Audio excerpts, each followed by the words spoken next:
हम कर्ज को हमारे परिवार की उन्नति के लिए इस्तेमाल करेंगे। हम कर्ज को हमारे परिवार की उन्नति के लिए इस्तेमाल करेंगे।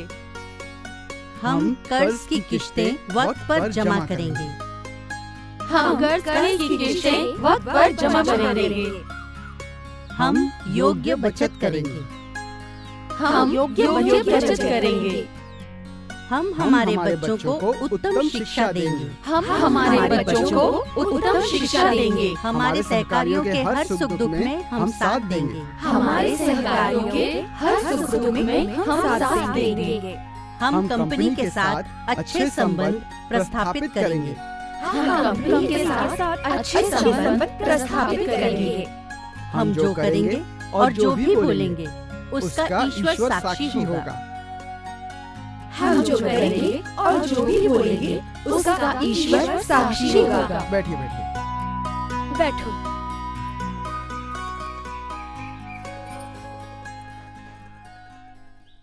मुझे आप सबको ये बताते हुए खुशी हो रही है कि आज हमसे बातचीत करने के लिए हमारी कंपनी की जोनल मैनेजर प्रीति मैडम आई हैं।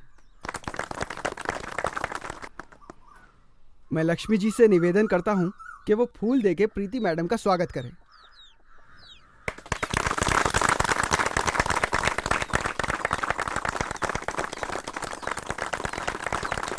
अब मैं प्रीति मैडम से विनती करता हूं कि वो अपने मूल्यवान विचार इन औरतों के सामने रखें। धन्यवाद सुरेश जी। सबसे पहले मैं आप सबका अभिनंदन करती हूँ। आप सब ने जिस प्रकार अपने कारोबार को बढ़ाया है और परिवार की उन्नति के लिए कोशिश की है, वो देखकर मुझे बहुत अच्छा लगा। इसी प्रकार आप कंपनी से लिया हुआ कर्ज भी बहुत ईमानदारी से चुका रही हैं। ये देखकर मुझे बहुत अच्छा लगा। लगता है कि माइक्रो क्रेडिट आपके लिए फायदेमंद साबित हो रहा है।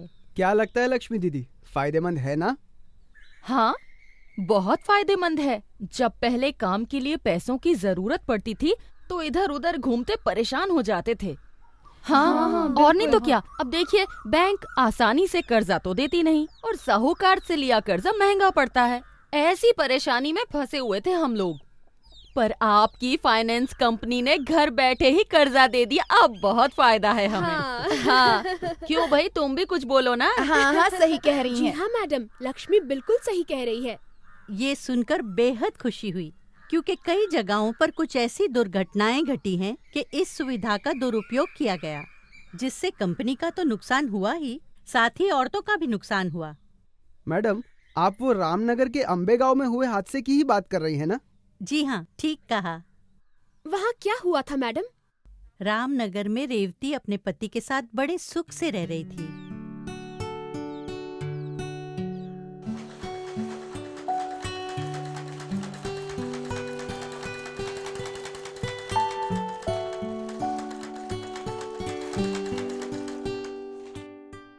अच्छा रेवती, हाँ इस महीने तो तुमने दुकान से बहुत पैसे कमाए।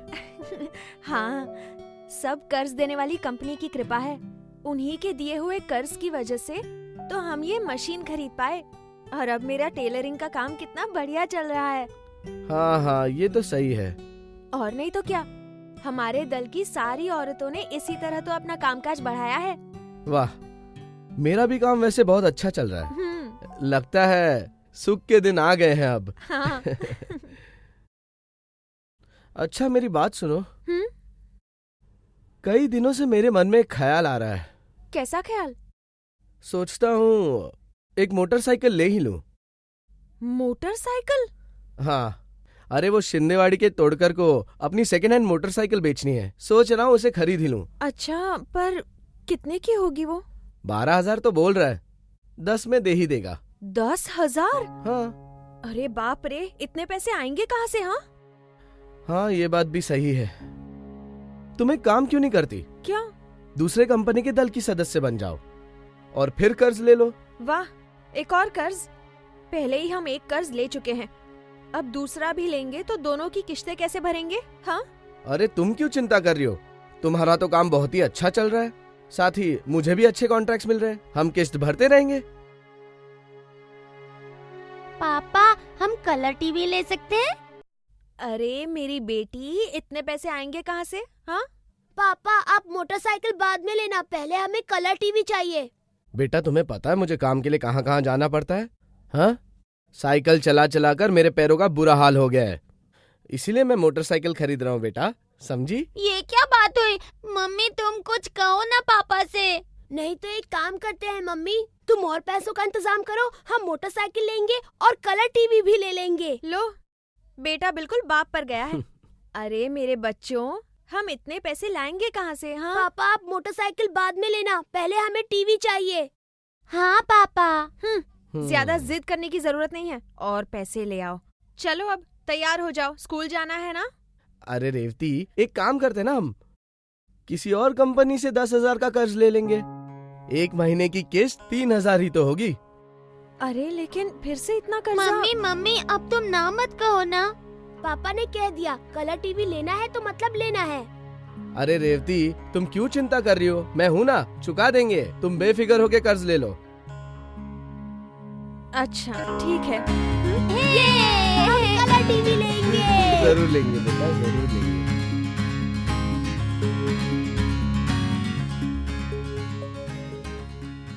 और रेवती, कैसा चल रहा है सब कुछ? मंजू तू हाँ बैठ ना। मेरा काम तो बिल्कुल बढ़िया चल रहा है।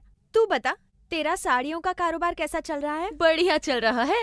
कंपनी के दिए गए कर्जे से हमारी दल की सभी औरतों का बिजनेस बहुत बढ़िया चल रहा है। हाँ वो तो है।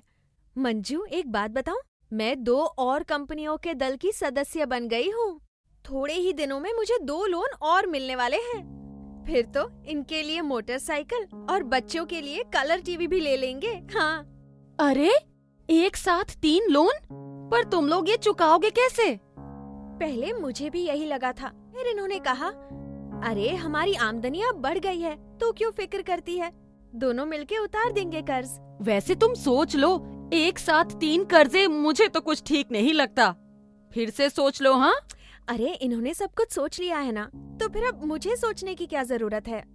वो सब छोड़, तू फिक्र मत कर, तू बैठ, मैं चाय लाती हूँ। अरे नहीं, मैं चलती हूँ, खरीदार आएंगे, उन्हें साड़ियाँ दिखानी है। तुम एक बार फिर से सोच लेना, ठीक है? ठीक है। इस तरह ना चाहते हुए भी रेवती ने एक के बाद एक ऐसे 3 किस्म के कर्ज ले लिए।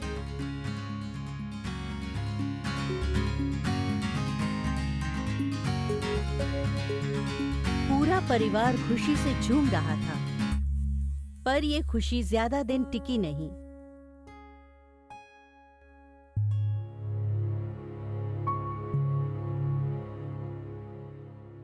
अरे रेवती, आओ आओ, बताओ कैसे आना हुआ? ऐसे ही। काम कैसा चल रहा है तुम्हारा? ठीक ही चल रहा है। क्या हुआ रेवती, पति से झगड़ा हुआ है तुम्हारा? ऐसा मुंह लटका रखा है। क्या बताऊं मंजू, 15 दिन हो गए हैं, वो अब तक बीमार ही हैं। तो क्या हुआ? दवाई दो, ठीक हो जाएगा। हाँ बाबा, दी, दवा भी दी, बड़े डॉक्टर को भी दिखा कर आए। उन्होंने कहा कि पीलिया हो गया है। पीलिया? हाँ। ये तो बहुत बुरा हुआ, पर दवाई लेगा तो ठीक हो जाएगा। पर मंजू, इतने दिनों से वो काम पर भी नहीं गए हैं, इसलिए उनकी आमदनी भी बंद है और दवाइयों पर भी बहुत खर्चा हो गया है। बात तो सही है, आजकल दवाइयाँ बहुत महंगी हो गई हैं। और नहीं तो क्या, घर में जितने पैसे थे वो भी सारे खर्च हो गए। इसलिए 3 महीनों की जगह मैं सिर्फ 1 ही महीने का किश्त भर पाई हूँ मंजू। मतलब तुम यहाँ उधार लेने आई हो? हाँ, सिर्फ 2,000 रुपए चाहिए। मंजू सच कह रही हूँ, अगर तूने मुझे 2,000 दे दिए तो मेरी परेशानी दूर हो जाएगी। देखा ना रेवती, मैंने तुम्हें तभी कहा था कि एक साथ 3 कर्जे लेना बिल्कुल सही नहीं है। मुसीबत बता के थोड़ी आती है। अब देखा ना क्या हुआ। अब मुझे क्या सपना आया था कि इतनी बड़ी मुसीबत सामने आ जाएगी? और इससे पहले तो मैंने सारी किश्तें वक्त पर भरी है ना। फिर वो तो भरे हैं, पर अब मुसीबत आ गई ना, इसीलिए तो तेरे पास आई हूँ ना। तू मेरी सहेली है ना, तो इस बार मेरी इतनी सी मदद कर देना। हाँ ठीक है, इस बार तुम्हारी मदद कर देती हूँ, हाँ। पर मुझे मेरे पैसे जल्दी से जल्दी लौटा देना, ठीक है? नहीं तो मैं भी डिफॉल्टर हो जाऊंगी। तू बिल्कुल फिक्र मत कर मंजू, जैसे ही ये काम पर जाने लगेंगे 15 दिनों में तेरे पैसे लौटा दूंगी, एकदम पक्की बात। हाँ ठीक है।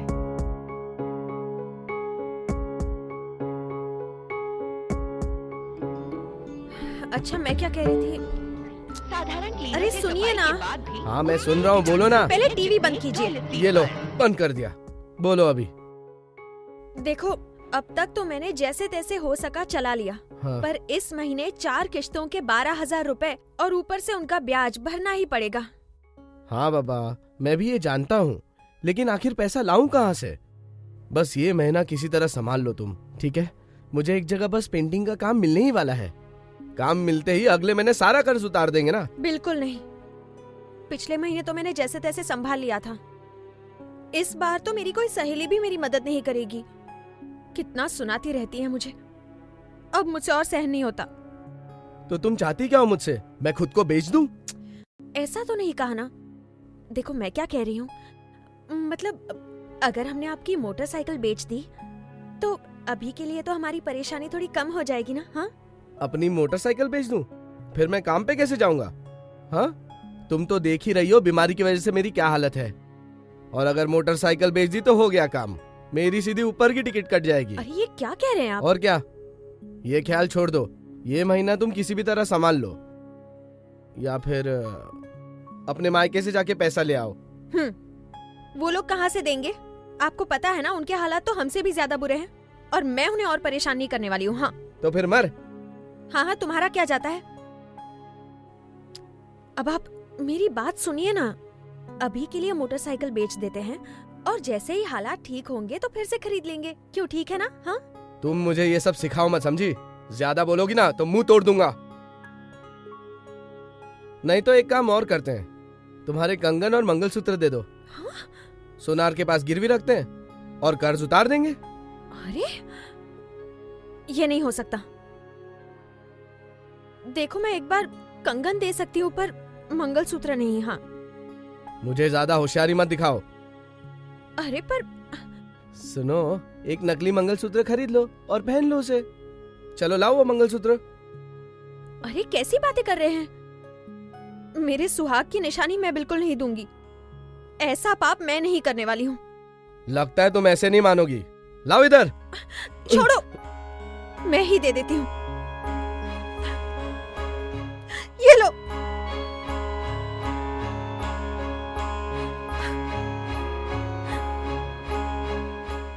हे भगवान, मंगलसूत्र गिरवी रख दिया। ये तो बहुत बुरा हुआ। ऐसा वक्त तो किसी भी औरत पर ना आए भगवान। ऐसे ही कुछ लालची ग्राहकों की वजह से सबको नुकसान तो होता ही है, साथ ही हमारे सेक्टर की भी बदनामी होती है। मैडम जी, एक बात पूछूं? आप गुस्सा तो नहीं करोगे ना? अरे नहीं नहीं, जो कुछ पूछना है बेझिझक पूछो। देखिए, इस पूरे मामले में ग्राहक की तो गलती है ही, पर कंपनी की कोई गलती नहीं है। ऐसे कैसे कह सकती हैं लक्ष्मी दीदी? हाँ, एक तो जरूरत से ज्यादा कर्ज लिया, या फिर कमीशन के लालच में खुद के नाम पे कर्ज लेकर दूसरे को दिया, तो इसमें कंपनी का क्या दोष है? सरासर ग्राहक की गलती है। रुको सुरेश, आप बोलिए लक्ष्मी दीदी। आपकी बात अलग है मैडम जी, पर वो कंपनी के लोग आते हैं और हमारे पीछे ही पड़ जाते हैं। दल बनाओ कर्जा मिलेगा, दल बनाओ कमीशन मिलेगा, और उनके एजेंट भी आते हैं और वो भी यही बात रटते रहते हैं, हमारे पीछे ही पड़ जाते हैं। ये बात तो बिल्कुल सही है, भंवरे की तरह भनभनाते रहते हैं, दिमाग बिल्कुल खराब हो जाता है। तो ऐसी हालत में सभी सोचते हैं कि ले लेते हैं पैसे, आगे की देखी जाएगी। आपकी बात सही है, ऐसे सब मामलों में सिर्फ ग्राहकों की गलती है, ऐसा मैं बिल्कुल भी नहीं कह रही हूँ। मैं जानती हूँ कि कंपनियों के लोग भी अच्छी तरह पूछताछ किए बिना सिर्फ अपना मंथली टारगेट पूरा करने के लिए फटाफट कर्ज दे देते हैं। हम भी तो वही बोल रहे हैं। हाँ। अरे मैडम को बोलने दो ना। लोगों को लगता है कि कितनी अच्छी कंपनी है, बिना कुछ किए ही कितनी आसानी से कर्ज दे दिया, वो भी हमारे घर आकर। लेकिन लोग ये नहीं जानते कि ऐसे फटाफट कर्ज देने के पीछे ग्राहकों की उन्नति का उद्देश्य नहीं है, बल्कि इस इंसान और कंपनी का झटपट फायदा है। और नहीं तो क्या, अगर उनका फायदा नहीं है तो हमारे पास क्यों आएंगे? हमने तो बिना जरूरत के कभी आज तक कर्ज नहीं लिया और उतना ही कर्ज लिया जितना हम चुका सकते हैं। हम किसी की बातों में नहीं आते। हाँ, ऐसा ही करना चाहिए। मैडम, क्रेडिट ब्यूरो के बारे में बताइए ना। अरे हाँ, वो तो बताना ही भूल गई। हमारे देश में भी क्रेडिट ब्यूरो की स्कीम जल्दी शुरू हो रही है। इसका मतलब ये कोई नई फाइनेंस कंपनी है क्या? कंपनी तो कह सकते हैं, पर फाइनेंस कंपनी जैसी कंपनी नहीं है।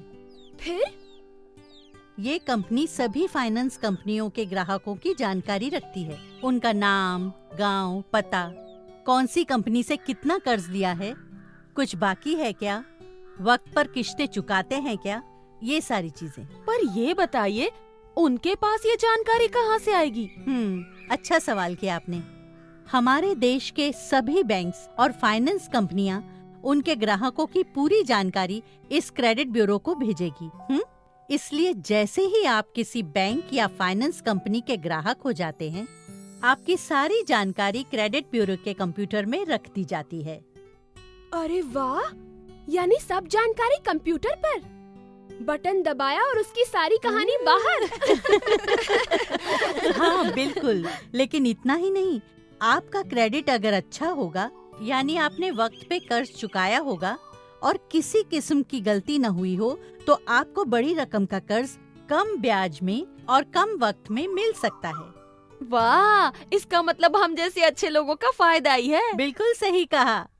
और बताइए, अगर किसी आदमी ने किसी बैंक का या फाइनेंस कंपनी का कर्जा ना चुकाया हो तो क्या उस आदमी या औरत को किसी भी कंपनी से या बैंक से कर्ज कभी भी नहीं मिलेगा?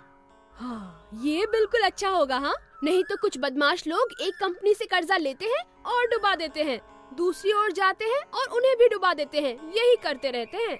और सुनो, सभी कंपनियों और बैंकों के लिए उनके ग्राहकों की जानकारी क्रेडिट ब्यूरो को देना कानूनी तौर पे बेहद जरूरी होगा। ये बात बहुत अच्छी हुई, इससे कोई गड़बड़ नहीं होगी।